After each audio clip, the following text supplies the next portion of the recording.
Italia meridional, siglo IX antes de nuestra era. El sur de Italia, considerado por los antiguos un paraíso terrenal, fue el escenario de un acontecimiento destinado a desviar el curso de la historia de la civilización occidental. Todo comenzó aquí, en el santuario griego de Delfos.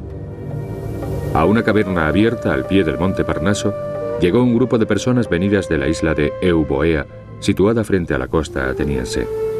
Habían abandonado su terruño en pos de tierras más fértiles que colonizar. Pero, ¿por qué vinieron aquí? ¿Qué esperaban de Delfos? ¿Quizá la bendición del dios Apolo? Esta deidad tenía dos facetas, benévola una, maligna la otra, un dios extraño, difícil y en ocasiones peligroso. Pero necesitaban su ayuda, ya que estaban a punto de enfrentarse al ignoto y tempestuoso mar, que, según esperaban, habría de conducirlos a la tierra prometida, que para los helenos de hace 3 milenios se llamaba Italia.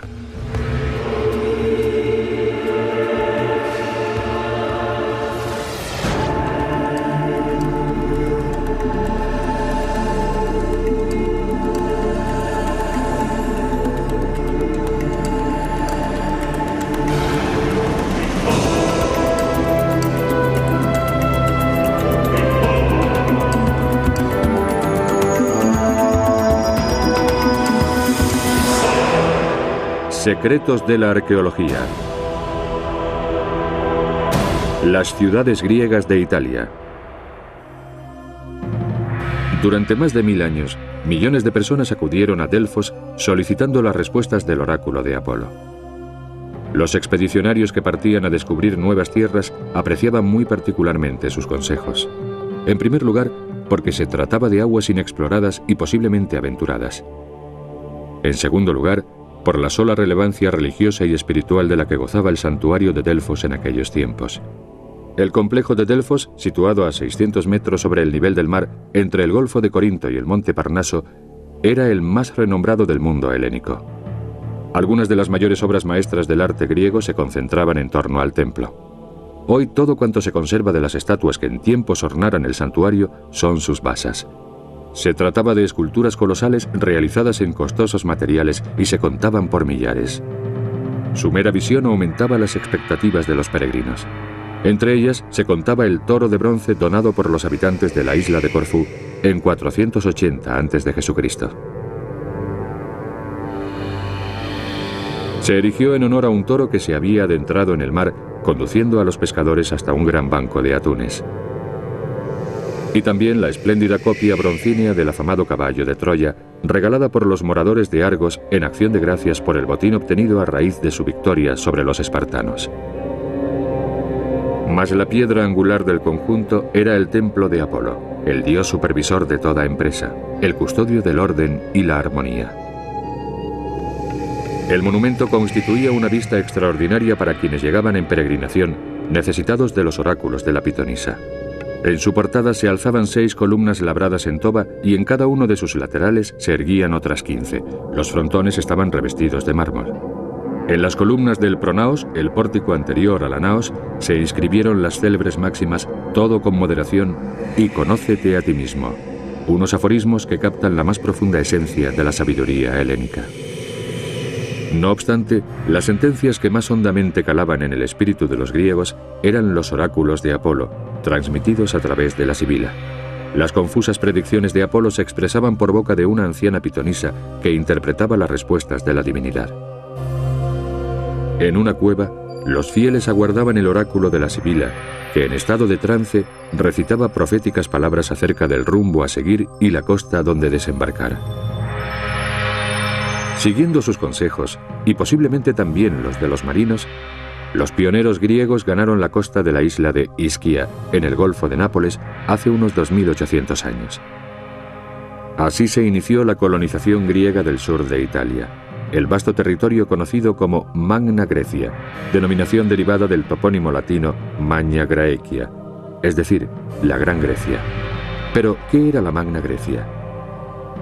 Fundamentalmente un grupo de poleis, o ciudades-estado, de una riqueza y un poder tales que pronto excederían los de las urbes de su patria originaria. Para los colonos helenos, acostumbrados al sol abrasador, la aridez y el relieve montañoso de su tierra natal, Italia era un auténtico Edén gracias a su clima templado, los numerosos cursos de agua y sus fértiles llanuras. A partir de las primeras ciudades surgieron aún más. Los pobladores de Síbaris, fundada por griegos venidos del Peloponeso, edificaron Poseidonia, la moderna Paestum. Sobre las ruinas de Parténope, los vecinos de Cumae, oriundos de la isla griega de Euboea, construyeron Neápolis, que andando el tiempo se convertiría en la Atenas occidental y actualmente se conoce por el nombre de Nápoles. Por lo tanto, muchos residentes de Nápoles son de origen griego, descendientes directos de aquellos pioneros de Euboea. Nápoles es el foco comercial y cultural del Mezzogiorno, el mediodía itálico, la tierra de promisión de los antiguos griegos.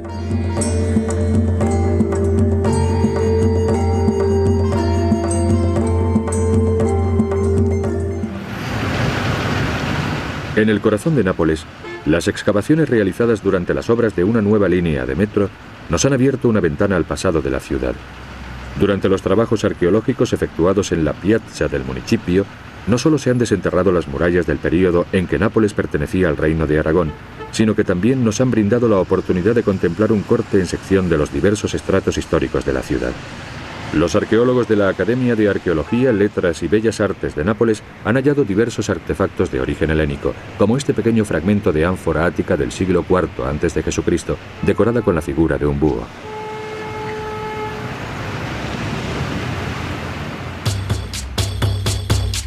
Neápolis continuó siendo netamente griega durante varios siglos, aún en tiempos del Imperio Romano. Los romanos se sentían fascinados por la cultura helénica y para ellos Neápolis representaba la mismísima Grecia, con la ventaja de que se encontraba a menos de 200 kilómetros de la urbe, lo que les ofrecía una puerta abierta a los encantos y el refinamiento de Oriente. A lo largo de las colinas de Posillipo, un topónimo derivado del griego Pausilipón, que designa un lugar donde se olvidan los problemas y se encuentra el descanso, los romanos acomodados levantaron decenas de hermosísimas vilae. Tratando de no desentonar, los romanos mudaban gustosos su toga por el palio griego. Conversaban en griego, escuchaban música griega y encargaban copias de obras de arte griegas. No obstante, Neápolis era algo más que una atracción turística, un parque de atracciones para los romanos. La ciudad era una capital cultural por derecho propio, donde se podía nacer, vivir y morir al estilo helénico, tal como le gustaba decir a Virgilio. Y fue precisamente en Neápolis donde el reputado autor épico escribió la Eneida. Las reproducciones de obras maestras de la escultura griega estaban muy solicitadas, de modo que representaban un lucrativo negocio. Millares de obras de arte de la escuela escultórica partenopea invadieron el mundo. Un verdadero legado del arte helénico. Los romanos pudientes pagaban, y mucho, por adornar sus villas y jardines con imitaciones de prestigiosas esculturas.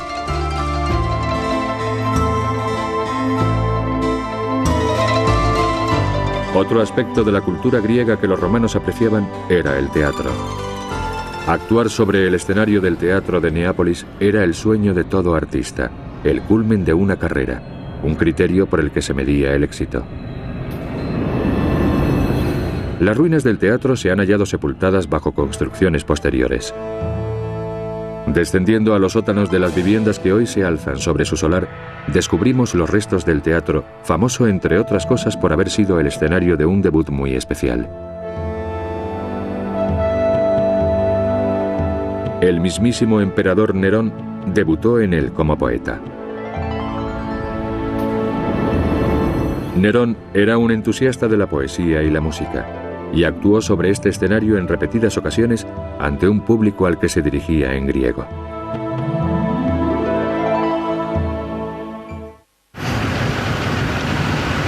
En las inmediaciones del teatro se encuentra un sector de Nápoles que recibe su nombre de las Vírgenes Vestales. A varios metros de profundidad, tras esta puerta, se encuentra un auténtico tesoro. Un hipogeo griego del siglo III a.C. Los hipógeos son amplias estancias subterráneas con la doble función de cámara sepulcral y santuario. En los hipógeos, llamados mítreos, por ejemplo, se celebraban las ceremonias dedicadas al dios iranio Mitra, cuyo culto estaba muy extendido en Neápolis. Este ejemplar, admirablemente conservado, el hipogeo de Via Cristalini, se construyó extramuros en un paraje donde en la antigüedad no había sino bosques y labrantíos. En este lugar, todo evoca el remoto pasado de Nápoles, y ello pese a que los huesos y calaveras datan tan solo del siglo XVII, la época en que una epidemia asoló la ciudad durante la dominación española. En el momento de su hallazgo, hace tan solo un centenar de años, los arqueólogos se quedaron asombrados por su excepcional estado de conservación. El monumento acoge a edícula votivos, muros ornados con delicados frescos que representan resplandecientes figuras aún hoy de vivísimos colores y urnas cinerarias donde se depositaban los restos de los difuntos.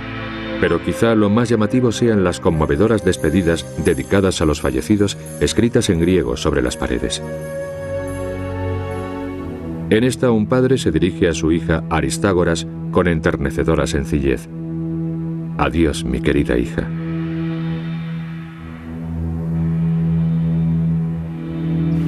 En el centro de la ciudad se encuentra la amplia ágora. Esta plaza era el centro de la vida ciudadana y el emplazamiento del mercado. Por increíble que parezca, bajo soportales como estos han abierto tiendas desde hace más de 2000 años. Resulta sorprendente comprobar que todas estas callejas tienen la misma anchura, unos 3 metros, y se abren a intervalos regulares de unos 35 metros. Los arqueólogos han ofrecido una explicación. Las calles actuales siguen con mayor o menor exactitud el trazado urbanístico establecido por los griegos en el momento de fundar la ciudad hace 2 milenios y medio.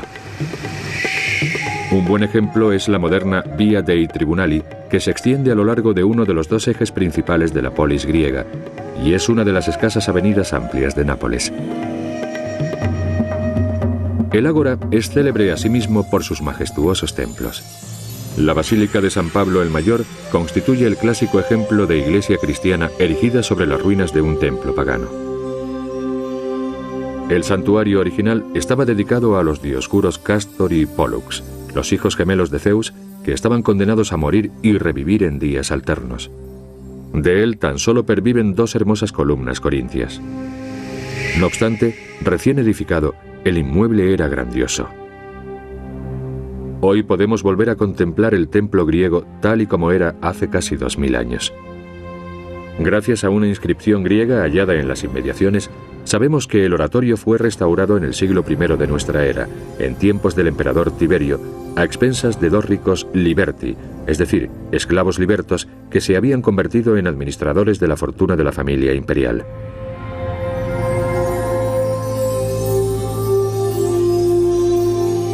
Merced a los recientes estudios que han logrado definir el primitivo trazado de la cerca, los arqueólogos disponen hoy de una nueva imagen de la antigua Neápolis. Se trata de una ciudad de tamaño modesto, aunque completamente circundada por un imponente sistema defensivo compuesto por murallas y torres. Una fortificación que resistió el asedio de Aníbal y sus elefantes durante la Segunda Guerra Púnica. Así es, incluso Aníbal visitó Neápolis. Desde lo alto de los muros, podríamos haber contemplado los dramáticos sucesos que, según el historiador romano Tito Livio, tuvieron lugar en los aledaños de la actual Piazza Dante, en pleno casco histórico de Nápoles. Tito Livio escribió: la caballería del ejército neapolitano consiguió, gracias a sus rápidas incursiones, sembrar la confusión entre las filas enemigas, obligando así a Aníbal a levantar el sitio. Paseando por las calles de la moderna Nápoles, en los rasgos y en la mirada de los napolitanos se descubren trazas del asombroso mestizaje que fuera el sello distintivo de esta ciudad de la Magna Grecia durante los períodos helénico y romano. Egipcios, romanos, ítalos, ilíricos y africanos. Todos eran bienvenidos entre las murallas de la ciudad fundada por los griegos. Una ejemplar muestra de tolerancia. Neápolis fue tan solo una de las numerosas poleis griegas de Italia. Paestum, situada a casi 100 kilómetros al sur, acogió un importantísimo santuario griego. Se desconoce el momento exacto de la fundación de Paestum. No obstante, con toda seguridad, se produjo al menos 600 años antes del nacimiento de Jesucristo, y se sabe que los pioneros procedían de Síbaris, otra ciudad de la Magna Grecia. De la relevancia de Paestum en la antigüedad dan testimonio las murallas que circuían el núcleo de habitación. Sin embargo, el mejor testimonio de su opulencia son los magníficos templos de su recinto sacro, construidos entre los siglos VII y VI a.C. Por aquel entonces, Paestum recibía el nombre griego de Poseidonia en homenaje al dios del mar Poseidón. Este templo, impropiamente llamado basílica por los primeros investigadores, es el más antiguo. Se encontraba bajo la advocación de Hera, la diosa de la fertilidad y la maternidad, y era ella quien protegía a las mujeres cuando iban a dar a luz.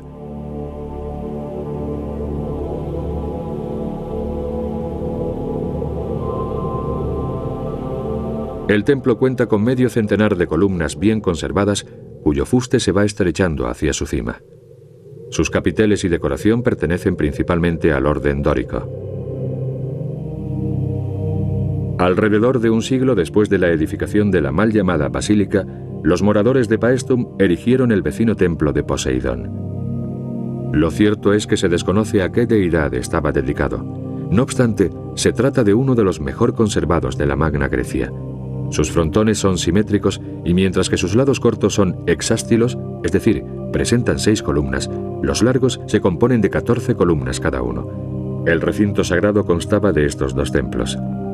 En su día, la vista de ambos colosos pétreos brillando al sol debía de componer un espectáculo de singular hermosura.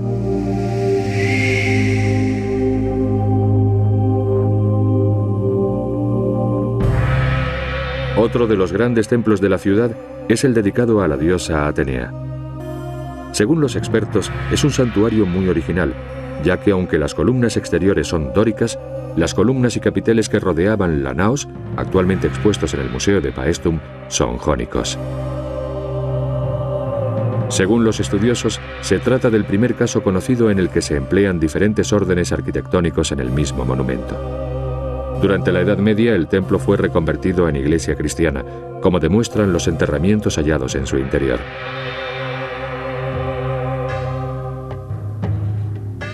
En el foro se encuentra el llamado Templo Itálico, o Capitolio, el primer edificio religioso levantado por los romanos después del año 273 a.C., cuando Poseidonia cayó en manos de Roma y fue rebautizada como Paestum.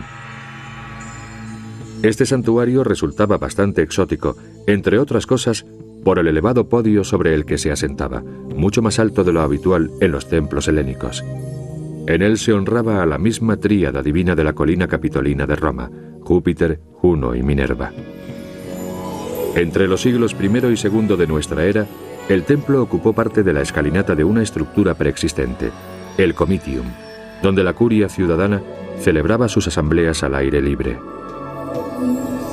Esta zona estaba repleta de monumentos, y tras ella se encontraba la gran mole del anfiteatro.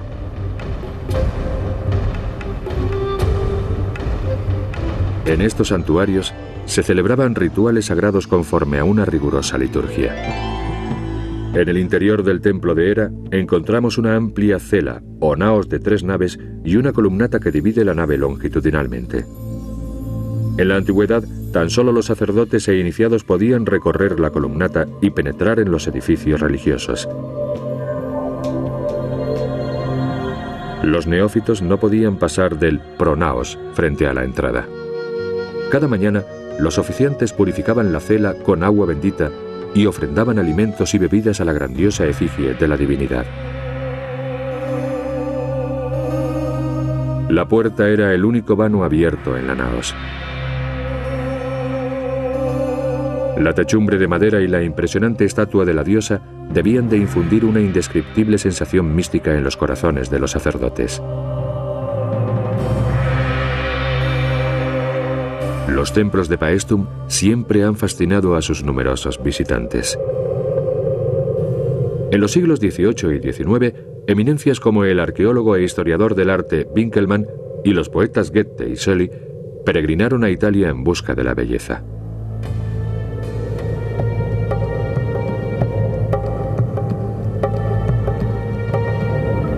No lejos de Nápoles, en la pequeña población pesquera llamada Pozzuoli, se encuentra otro apasionante asentamiento griego. En la antigüedad se llamó Dikearchia, que en griego significa ciudad de la justicia. Fue fundada en 529 a.C. por refugiados procedentes de la isla de Samos, entre quienes se contaba el filósofo Pitágoras, que huían de la tiranía de Polícrates. La libertad recién conquistada les duró relativamente poco.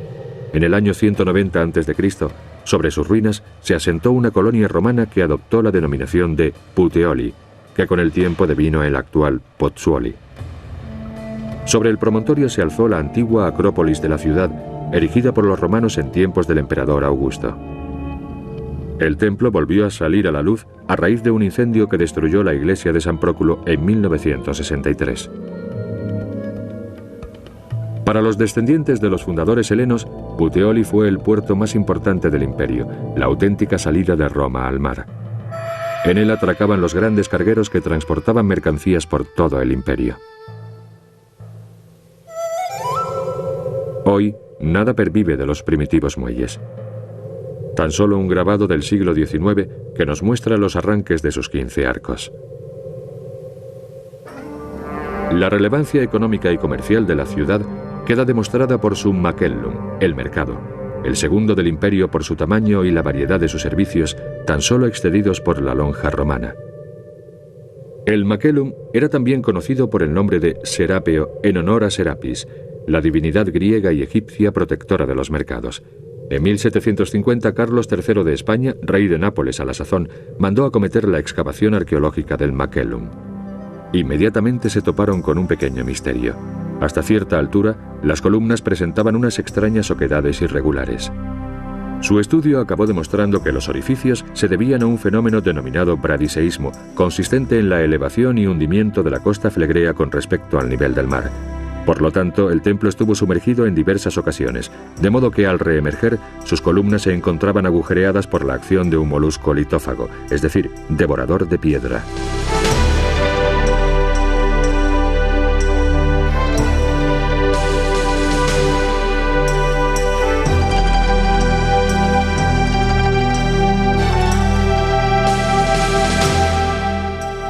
El Macellum constaba de un gran rectángulo porticado de 60 por 75 metros que rodeaba las tiendas.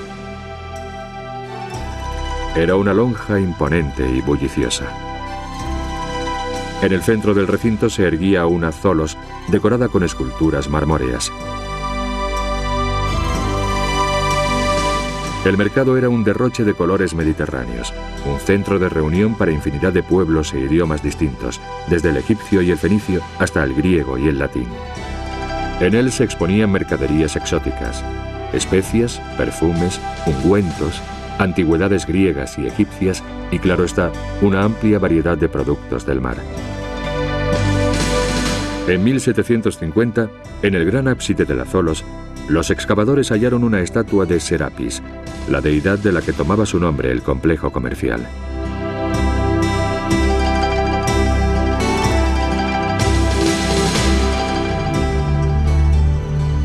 En las inmediaciones de Pozzuoli, en otro paraje de los campos flegreos, se encuentra el hermoso e inquietante Solfatara, el más célebre cráter de la región. El volcán lleva al menos 2000 años inactivo. No obstante, sus característicos fenómenos son visibles aún hoy. En pocos lugares del mundo se manifiesta más claramente el fuego de las entrañas de la Tierra. Según el mito, los gigantes fueron encadenados en este lugar tras ser derrotados por el todopoderoso Júpiter en la enconada batalla conocida como Gigantomaquia. Los campos flegreos, conforme a la tradición, son inestables a causa de los convulsos movimientos de los titanes cautivos. Otro lugar relacionado con los mitos infernales es el cercano lago de Averno. Se decía que las puertas del Hades se abrían en sus orillas, rodeadas de espesos bosques en la antigüedad. Según Virgilio, aquí se encontraba asimismo la caverna de la Sibila, por donde tanto Eneas como Ulises se aventuraron en el Averno. La Magna Grecia acogió a un pueblo no solo amante de la literatura y el arte, de la música y la poesía, de la arquitectura y el teatro, sino que además gustaba de los paisajes exuberantes, de los anchos mares y de la seductora mitología propia de su territorio. Para los dioses y diosas, para los marinos y guerreros que arribaron por mar, la Magna Grecia era un paraíso terrenal. Una tierra embrujadora que combinaba una nobleza netamente griega sobre una paleta de excepcional belleza.